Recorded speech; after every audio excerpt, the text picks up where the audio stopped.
ਵਾਹਿਗੁਰੂ ਇੱਕ ਓੰਕਾਰ ਸਤਿਨਾਮ ਕਰਤਾ ਪੁਰਖ ਨਿਰਭਉ ਨਿਰਵੈਰ ਅਕਾਲ ਮੂਰਤ ਅਜੂਨੀ ਸੈਭੰ ਗੁਰ ਪ੍ਰਸਾਦ ਜਿਤਾ ਜੀਉ ਪਿੰਡ ਸਭ ਤੇਰਾ ਤੂੰ ਅੰਤਰਜਾਮੀ ਪੁਰਖ ਭਗਵਾਨ ਦਾਸਨ ਦਾਸ ਕਹਿ ਜਨ ਨਾਨਕ ਜਿਹਾ ਤੂੰ ਕਰਾਹੇ ਤਿਹਾ ਹਮ ਕਰੀ ਵਕਿਆਨ ਗੁਰ ਨਾਨਕ ਪਦ ਪੰਕਜ ਬੰਦਨ ਪਾਦ ਪੰਕਜ ਬੰਦਨਾ ਸਿਮਰਾ ਅੰਗਦ ਦੁਖ ਨਿਕੰਦਨਾ ਗੁਰ ਅਮਰਦਾਸ ਹਿਰਦੈ ਨਿਤ ਧਿਆਉ ਹਿਰਦੈ ਨਿਤ ਧਿਆਉ ਗੁਰ ਰਾਮਦਾਸ ਗੁਣ ਗਾਵੋ ਗੁਰ ਅਰਜਨ ਬਿਘਨ ਕੇ ਨਾਸਕ ਬਿਘਨ ਕੇ ਨਾਸਕ ਗੁਰ ਹਰਿਗੋਬਿੰਦ ਸ਼ੁਭ ਸੁਮਤ ਪ੍ਰਕਾਸ਼ਕ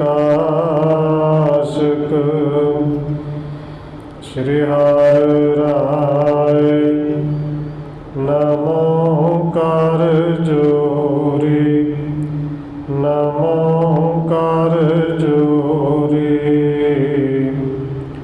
ਸ਼੍ਰੀ ਹਰਿ ਕ੍ਰਿਸ਼ਨ ਮਨਾਉ ਬਾਹੋਰੀ ਗੁਰੂ ਤੇਗ ਬਹਾਦਰ ਪਰਮ ਕਿਰਪਾਲਾ ਜੀ ਪਰਮ ਕਿਰਪਾਲਾ ਗੁਰੂ ਗੋਬਿੰਦ ਸਿੰਘ ਬਿਸਾਲਾ ਤਰੋਂ ਤਾਰਾ ਪਰ ਪੁਨ ਪੁਨ ਸੀਸਾ ਜੀ ਪੁਨ ਪੁਨ ਸੀਸਾ ਬੰਦੋ ਬਾਰ ਬਾਰ ਜਗਦੀਸ਼ਾ ਤਰੋਂ ਤਾਰਾ ਪਰ ਪੁਨ ਪੁਨ ਸੀਸਾ ਜੀ ਪੁਨ ਪੁਨ ਸੀਸਾ ਬੰਦੋ ਬਾਰ ਬਾਰ ਜਗਦੀਸ਼ਾ ਜਿਸ ਮਹਿ ਅੰਮ੍ਰਿਤ ਗਿਆਨ ਹੈ ਮਾਣਕ ਭਗਤ ਬੈਰਾਗ ਸ਼੍ਰੀ ਗੁਰੂ ਗ੍ਰੰਥ ਸਾਹਿਬ ਉਦਦ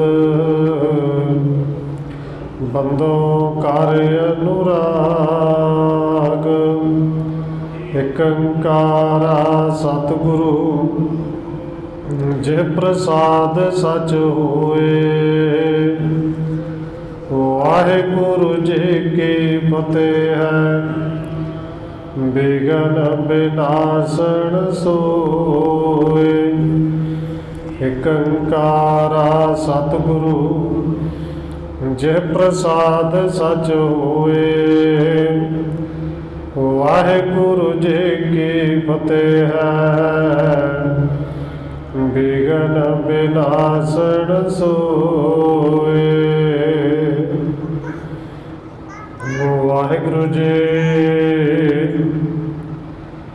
भाई बुढ़े आदक सारे पहुँचे सिख आए गुरुद्वारे। दोनों पुत्र आए तत्काल जब पूर्ण भई सभा विशाल। परम सन्मानयोग सतगुरु चवर छतर तख्त ते मालक हाजरा हजूर जाहरा जहूर शब्द गुरु जुगो जुगा टल सतगुरु धन श्री गुरु ग्रंथ साहब महाराज सच्चे पातशाह जी की पावन पवित्र हजूरी अंदर जुड़ बैठे सतसंगी जनो आप जी वड्डे भागा वाले हो जो सत्कारयोग धन माता राजकौर जी के पावन अस्थान गुरुद्वारा मंजी साहब विखे शामां दे दीवाना दियां हाजरियां भर रहे हो। आओ रोजाना की तरह धन गुरु अमरदास महाराज जी की चल रही लड़ीवार इतिहास कथा के नाल अगलेरी सांग पाउण तो पहला असीस बख्शिश करो जी। रसना नूं करो पवित्र, जितने भी जुड़ बैठे हो लवाओ हाजरियां पूजी। वाहिगुरु जी का खालसा वाहिगुरु जी की फतेह। भाए बुढ़े आदक सारे पहुँचे सिख आए गुरुद्वारे। कविराज कवि संतोख सिंह जग्गे लिख रहे हैं कि धन गुरु अमरदास महाराज जी ने सतगुरु धन गुरु अमरदास महाराज जी ने चौथे पातशाह गुरु रामदास जी को गुरता गद्दी दी है। गुरता गद्दी देने की तैयारी की और हुक्म किया कि भाई सारे जिन्ने सिख ने छोटे होण वड्डे होण सब तक सिरे पहुँचा दो, जिन्ने आ सकते हैं वो अज ही आउण ते हुणे छेती दे नाल आउण। उधर गुरु साहब ने अपने संस्कार के लिए वो भी हुक्म दे दिता कि साजो समग्री जी है वो भी तैयार कर। हुण अगे कवि संतोख सिंह जी लिखते हैं कि भाई बुढ़ा साहब जी आदि सारे सिख उत्ते पहुँचे ने।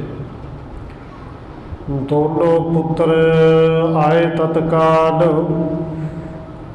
जब पूर्ण भये सभा विशाल। धन गुरु अमरदास महाराज जी के दोवें पुत्र बाबा बूढ़ जी और बाबा मोरे जी पहुँचे ने। पूरी सभा संगत के नाल जिहड़ी हो भर गई है। बोले प्रथम जुगम सुत साथ रामदास को टेको मात। सब तो पहलों धन गुरु अमरदास जी ने आप नारियल झोली विच पा के सतगुरु धन गुरु रामदास जी की परिक्रमा करके गुरु अमरदास जी ने मत्था टेकिया। उस तो बाद बाबा बुढ़ा साहिब जी ने नमस्कार की और जिथे बाबा बुढ़ा साहिब जी नमस्कार करते सन सिखा का भरोसा वैसे भी बनता सी, भावें गुरु साहब जी सामने ना भी हो,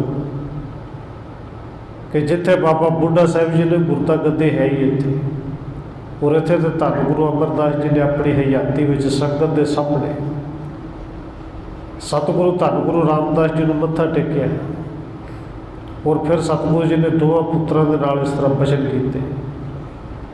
दोवां नूं कहंदे ने पुत्रो रामदास को टेको मात, कि अज तो तुहाडे सारिਆਂ ਦੇ गुरु धन गुरु रामदास जी ने भाई तुसीं भी इन्हां नूं मत्था टेको, गुरु जान के मत्था टेको।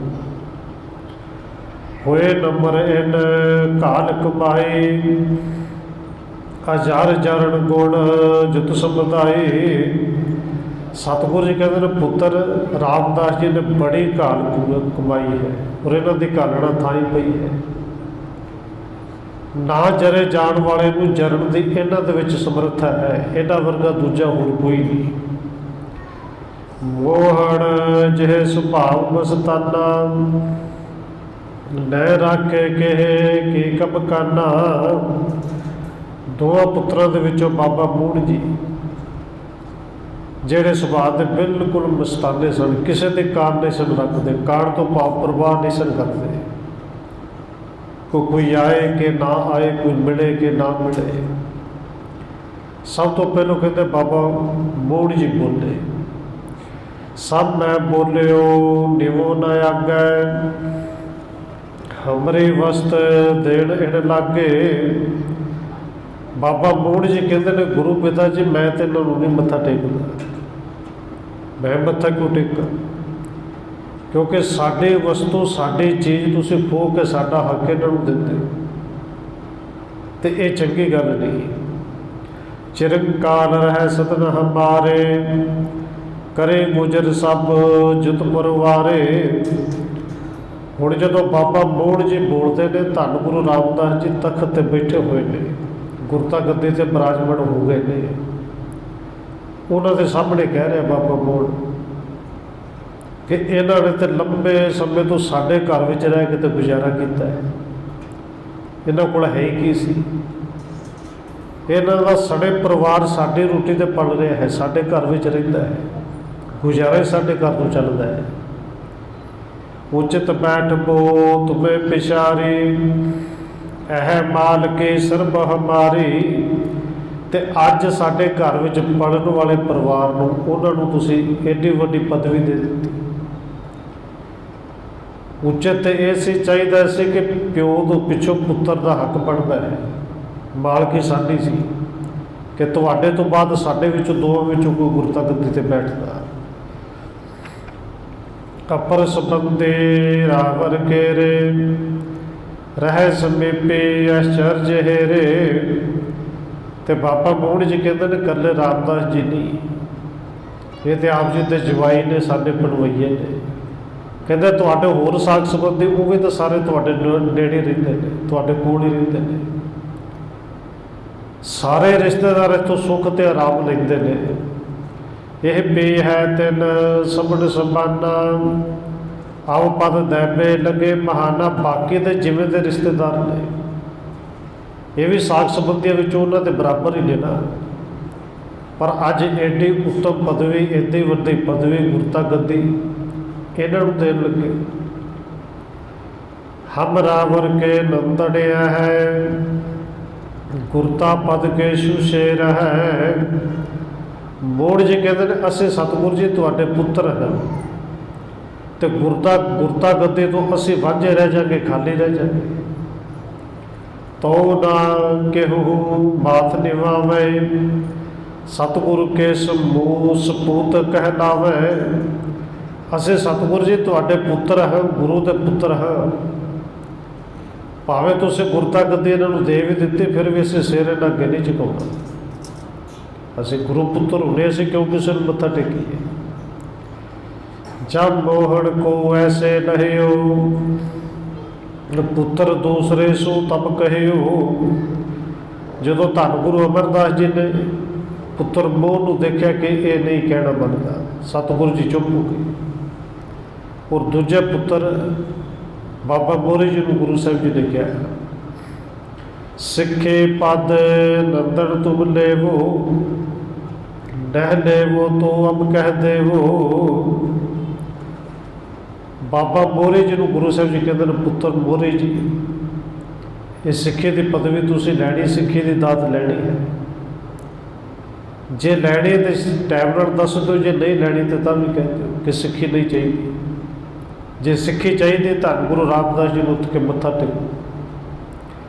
ਸੁਣਤ ਮੋਹਰੇ ਹਿਰਦੇ ਵਿਚਾਰਾ, ਸਿਰ ਨਾਨਕ ਪ੍ਰਸਤਾਵ ਚਿਤਾਰਾ। ਸਤਿਗੁਰੂ ਦੇ ਬਚਨ ਸੁਣ ਕੇ ਬਾਬਾ ਮੋਹਰੀ ਜੀ ਨੇ ਮਨ ਦੇ ਵਿੱਚ ਵਿਚਾਰ ਕੀਤੀ, ਔਰ ਧੰਨ ਗੁਰੂ ਨਾਨਕ ਸਾਹਿਬ ਜੀ ਦੇ ਸਾਰੇ ਉਸ ਪ੍ਰਸੰਗ ਨੂੰ ਯਾਦ ਕੀਤਾ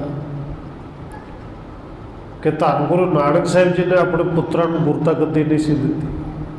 ਜਿਹੜਾ ਹੱਕਦਾਰ ਸੀ, ਜਿਹੜਾ ਸੇਵਾ ਕਰਦਾ ਰਿਹਾ, ਉਹ ਲੈ ਗਿਆ।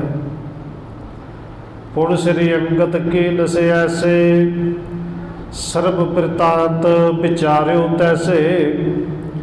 ਬਾਬਾ ਮੋਰ ਜੀ ਸਿਆਣੇ ਸਨ। ਬਾਬਾ ਮੋਹਰੀ ਜੀ ਨੇ ਵਿਚਾਰ ਕੀਤੀ कि चलो मूड़ जी ने तो कहता कि साडा हक है, पर जे इवें हक होंदा तो धन गुरु अंगद देव जी ने जिवें कीता फिर तो गुरता गद्दी बाबा दादू को जानी सी, साडे कोल ते आउणी नहीं सी।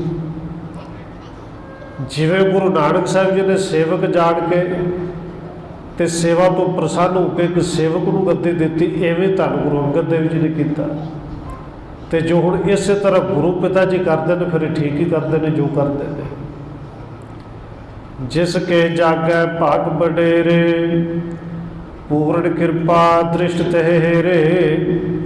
और यह भी वड्डे भागां की निशानी है कि पूर्ण ते दूर दृष्टि नालों ये गल विचार सकते हैं, वेख सकते हैं। काले घाल परे जिस थाए इस वडियाए को सो पाए। बाबा मोरी जी अपने मन में विचारा करते हैं कि ते घाल कमाई जिहड़ा कोई करता है, जिंदी घाल कमाई पूरी हो जाती, थाए पै जाती है। ये वडियाई असल में मिलती उन्होंने है। करे ईरका कैसहू कोई मिटे नहीं उल्टो दुख होई। तो ये वडियाई जिन्हों मिल जाए फिर उहदे नाल कोई ईरखा किवें कर सकता है। ईरखा करके कुछ सौरदा नहीं, उल्टा सगों बिगड़ता ही है। ये बाबा मोरी जी अपने मन में विचारा करते थे। या ते सिर पित के अनुसारी इसमें शोभा हुए हमारे। हुण बाबा मोरी जी गुरु साहब के बचनों को मनते हैं, विचार करते हैं कि जे गुरु पिता के अनुसार हो जाएंगे, इन्हों के हुक्म को मन लवेंगे, साड़ी तो शोभा ये ही है। और बड़ी वडियाई बड़ी इज्जत मिलेगी जे गुरु पिता की गल को असीं मनांगे। ये विचार कर ठंडो होवा सगरे संगत ने तब जोवा। इस तरह विचार करके बाबा मोरी जी उठ के खलोगे, सारी संगत वेखती है। बाबा मोरी जी ने हाथ जोड़े, हाथ जोड़ के उत्थे मत्था टेके। बुढ़े आदि सेवक सारे खरे भय गुरसुत पिछवारे। बाबा बुढ़ा साहिब तो बाद बाबा मोरी जी ने नमस्कार की। बाबा बुढ़ा साहिब तो बाद मोरी जी, तो मोरी जी तो बाद बाकी सारे सिख उठ के खलो गए कि वारी वारी सारे ने सतगुरु धन गुरु रामदास जी को नमस्कार की। और बाबा सुंदर जी ने पावन वचन लिखे। बाबा मोरी नूं वडियाई केवल उस वेले नहीं मिली, अज भी मिलती है और रहते दुनिया तक मिलती रहनी है। क्योंकि बाबा मोरी जी का नाम सतगुरु धन गुरु ग्रंथ साहिब विच बाबा सुंदर जी ने दर्ज करवाया है कि मोरे पुत सड़मुख होवा रामदास पैरी पाए जी। वो गुरु के सड़मुख हो गया। पर जे बाबा मोहन जी सड़मुख नहीं हुए तो बचने भी किते कि जे किसी ने सतगुरु जी के बाद में बदखोई की, पर गुरु ने बाद में उन्होंने भी कृपा की, बाद उन्होंने भी चरणों में चुगना ही पिया है।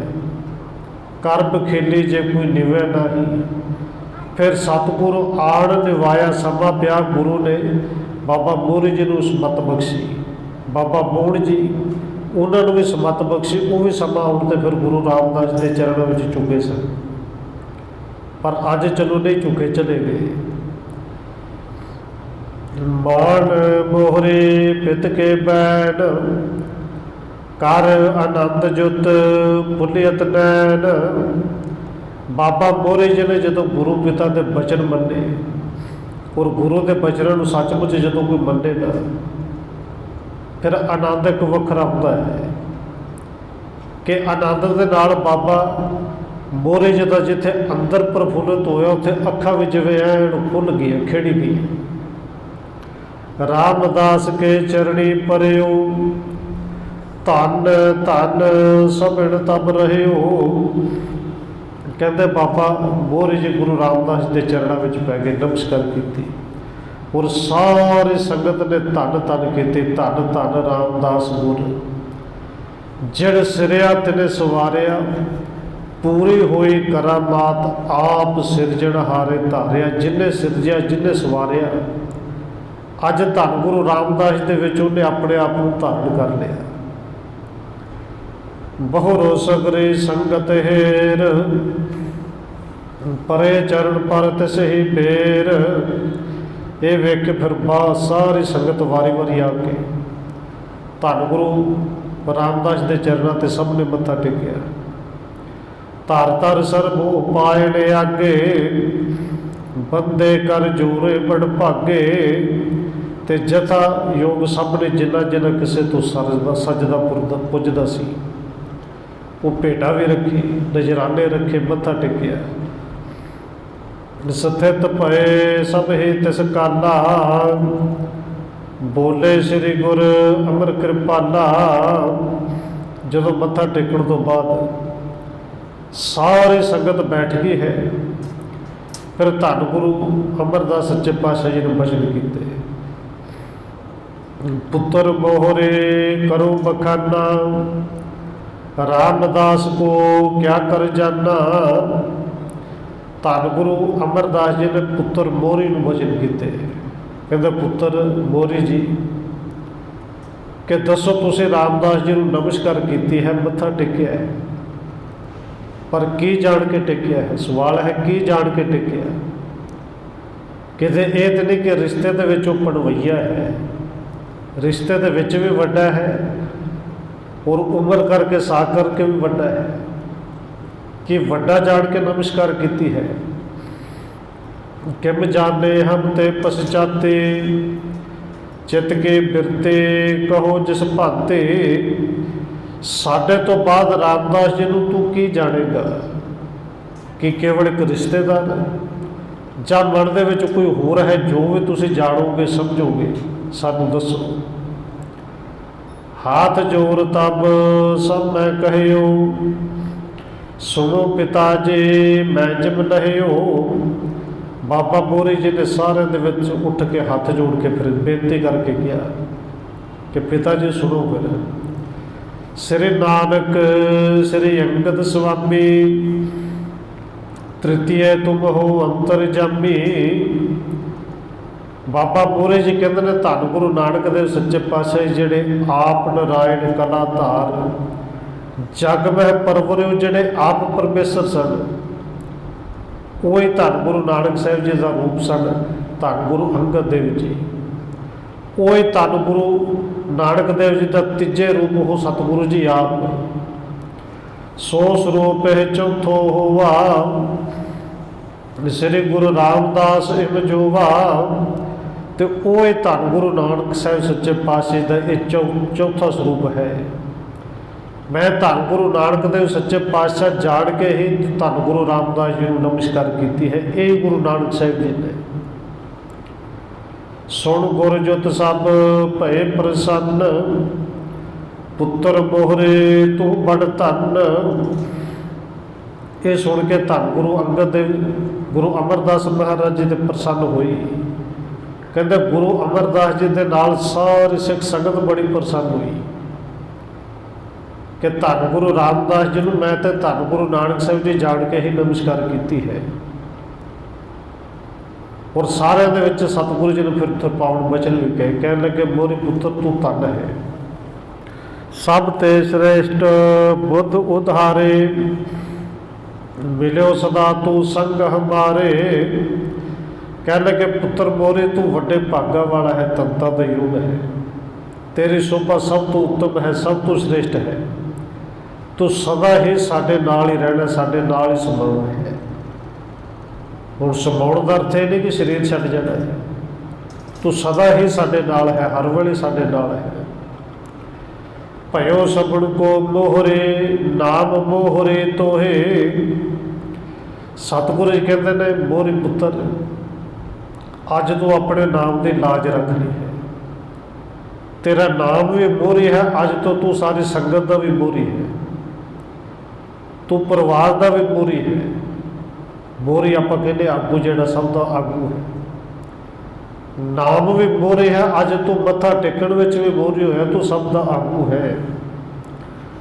ਕੀਨੋ ਸਾਰਥ ਸੋ ਅਬਹਿ, ਮਨ ਅਭੇਦਤਾ ਹੋਏ।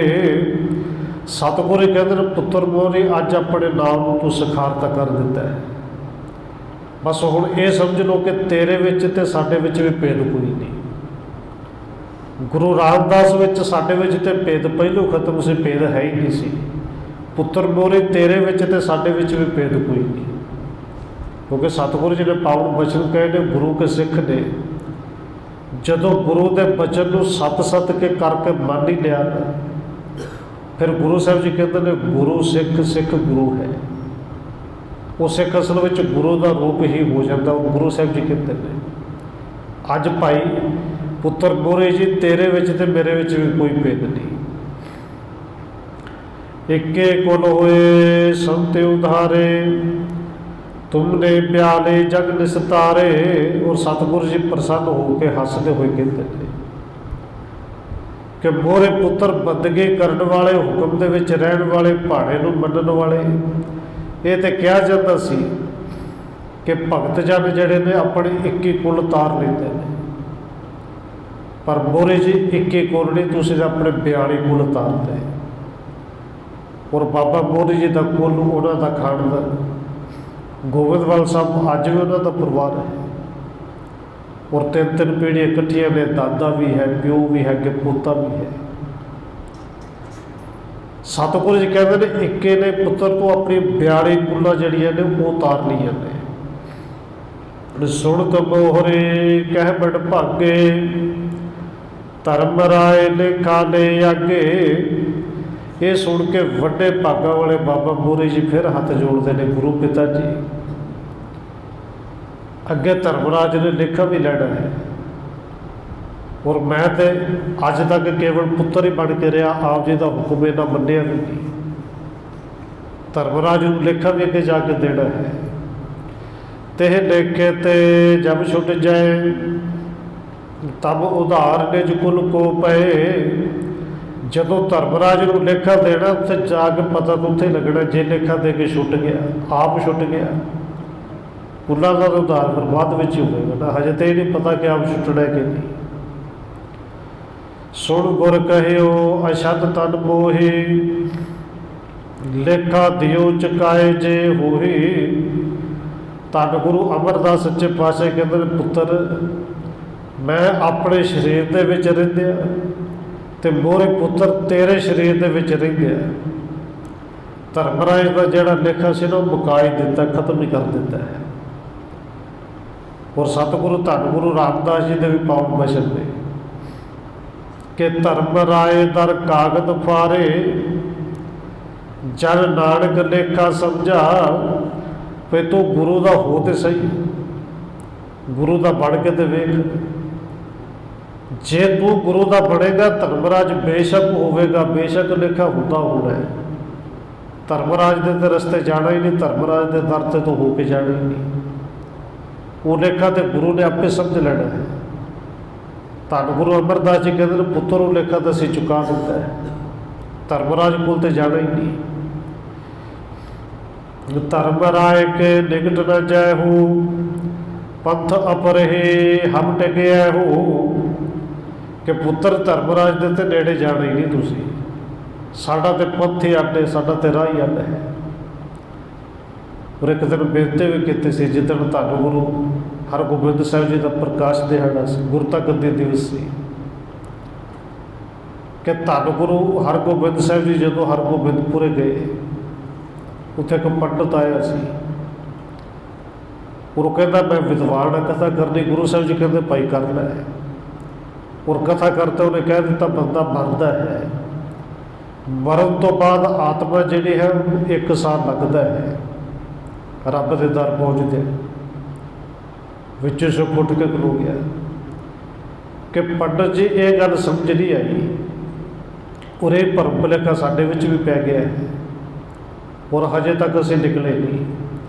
ये जिहड़ा वरेणा वरूणा कराउणा ना, उस गरुड़ पुराण विच लिखिया होया है, मर्यादा विच तो स्पष्ट है, बिल्कुल सीधा साफ लिखिया है भी 10वें दिन 11वें दिन 12वें 13वें दिन जदों साग संबंधियों मिल के ठीक लगे, वो तीजे दिन भी अंतिम अरदास हो सकती है, उनके च कोई पाबंदी नहीं।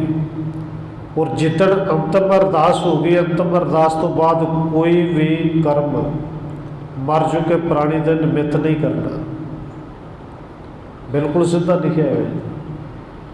खैर उससे उठ के खलोता कि पंडित जी ये गल समझ नहीं आई कि बंदा मरिया आत्मा के एक मिनट सकेंड च कित्थे दी कित्थे पहुँचती, तुसीं कहते हो 1 साल लगता है, पर जेड़ा मेरे गुरु के शरण में आ जाए ना, तुसीं 1 पैर कहते हो, मैं कहना 4 पैरों च उत्थे पहुँच जाता है। तुसीं 1 साल कहते हो, तो भाई सुंदर जी उठ के कहता वो 4 पैरों च बंदा उत्ते पहुँचता आत्मा। दूजा सिख उठता है कि नहीं पंडित जी 4 पैर भी नहीं, जिन्हें गुरु के शरण में जेड़ा आ जाए, मेरा गुरु समर्थ है, 1 पैर में ही पहुँचता है। और तीजा सिख उठिया कि पंडित जी इन्होंने इन्नी नहीं समझ होएगी, पर मेरी समझे कहती है, और मेरी समझ नहीं कहती, मेरे गुरु की बाणी कहती है कि जेड़ा गुरु के शरण में आ जाए उन्हें धर्मराज के दर ते जाना ही नहीं, उनका वो रस्ता ही नहीं। भी लगता होएगा साल लगन 4 साल लगन, सानू भी मतलब साडा तो राह ही नहीं। और पंडित कहता से सतगुरु जी सिख देखो की कहते हैं, और धन गुरु हरगोबिंद साहिब जी कहते हैं ठीक कहते हैं, क्योंकि साढ़े दादा गुरु धन गुरु रामदास जी कह के गए ने साडा ते धर्मराज वाला राह ही नहीं, असी गुरु दे गुरु साडा ते धर्मराज दा विच की कम है। हुण सतगुरु जी धन गुरु अमरदास जी कहते हैं भाई धर्मराज के नेड़े तुसीं जाना ही नहीं, साडा वो राह ही नहीं। तू मम सिख पुनीत सो भयो, सिखे पद मैं तो को देओ, क्योंकि भाई तू साडा सिख हो गया, तेनू सिखे की पदवी दे दी है, तो सिखा का रस्ता धर्मराज वाला है ही नहीं। संतत प्रदहे समूह तुम्हारे, तिनको सिखे देन अगारे। तो सतगुरु कहते हैं पुत्र मोर के केवल तेनू नहीं, अगे तेरी संतान भी वधेगी, बड़ी वधेगी, पीढ़ियाँ चलणगियां, और 42 पीढ़ियाँ गुरु साहब ते कह गए कि ये सिक्खी अगे तेरी संतान को भी दी, ये सिक्खी उन्होंने घर में भी रहेगी। तुम कुल पूजे मोको नीत, अपरना चेत धरे कब प्रेत। पुत्र मोरे जी जी तेरी संतान होगी ना, आने वाली पीढ़ियाँ वो केवल तो केवल गुरु घर को मनणगियां, गुरु तो बिना किसी होर ते प्रतीत ते प्रीत नहीं करनगियां। मैं ही देव सुपित्र जठेरे, मैं ही इष्ट देव कुल तेरे। और जो बाबा मोरे जी हाथ जोड़ के पूछते हैं कि सतगुरु जी आप जी तो बाद कोई कर्म करना है, जिवें लोग करते सन, पितरां नूं पूजना है, जठेरियां नूं पूजना है, ये कुछ करना है कि नहीं। धन गुरु अमरदास जी कहते नहीं पुत्र मैं ही देव सो पितर जठेरे, मैं ही तुहाडा पितर है, मैं ही जठेरा है, मैं ही देवता है। जे कुल इष्ट की पूजा करते तो मैं ही कुल का इष्ट हाँ। शरीर तो बाद जान तो बाद छड्डण तो बाद किसी की नहीं करनी पूजा। इव संवाद सुनियो जब कान, रामदास जी कीन बखान। और ये सारा संवाद भाव के गलबात धन गुरु रामदास जी सुनी रहे सन। ये सारा कुछ सुन के धन गुरु रामदास जी ने फिर वचन किए। अधिक प्रेम लोचन जन छावा, गुर चरित्र हेरत बिसंभावा। उदों धन गुरु रामदास जी के अखां दे विच जल सी, और इतिहास कहता इन्ना जल सी कि गुरु साहब का सारा चेहरा सारा दाड़ा वो भिज चुकिया सी। और सतगुरु जी के चरित्र वेख के प्रसन्न होए ते नाल धन गुरु रामदास जी ने बचन किए विराग दे विच आके, सिर प्रभ बुझ सिखे पद दीजै, आप मोहरे को कुर कीजे। धन गुरु रामदास जी को भावें गुरु साहब जी ने मत्था टेक दिता है, पर निम्रता फिर भी हुई कि सतगुरु जी सिक्खी पदवी सब तो उच्ची है। और गुरु साहब ने पावन वचन ताई कह सकते कि सब तो वड्डे भाग गुरसिखां के। सतगुर जी कृपा करो मैनू तो सिक्खे की दात ही बख्श दो। ये गुरता गद्दे है, ये भाई मोरी जी को दे दो। मैं हूँ दास आप को जैसे, निज मन ते जानत इन तैसे। सतगुरु जी जिवें मैं आप जी का दास हाँ, आप जी का सेवक है, और सच जानू मैं मन करके बिल्कुल इस तरह मोरी जी का भी दास बन के रहांगा, इन्हों का भी सेवक बन के रहांगा। गुरता उचित जुगम तुम नंदन, मोको उचित इन्हों पग बंधन। धन गुरु रामदास जी कहते हैं कि सतगुरु जी बाबा मोड़ जी भी ठीक ही कहते हैं कि गुरता गद्दी दोवां पुत्रां दे विचों किसी को चाहिए है देनी। ये योग ने।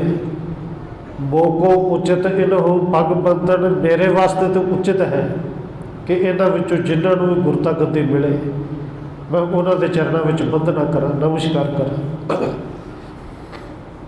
सिरे गुर सुनत प्रसंग चितारा, हमने देनो तो तुम्हारा। ये सुन के धन गुरु अमरदास जी ने पावन वचन किए। और देखो एक बेनती करते हैं कि चलो भावें मान लिया जाता है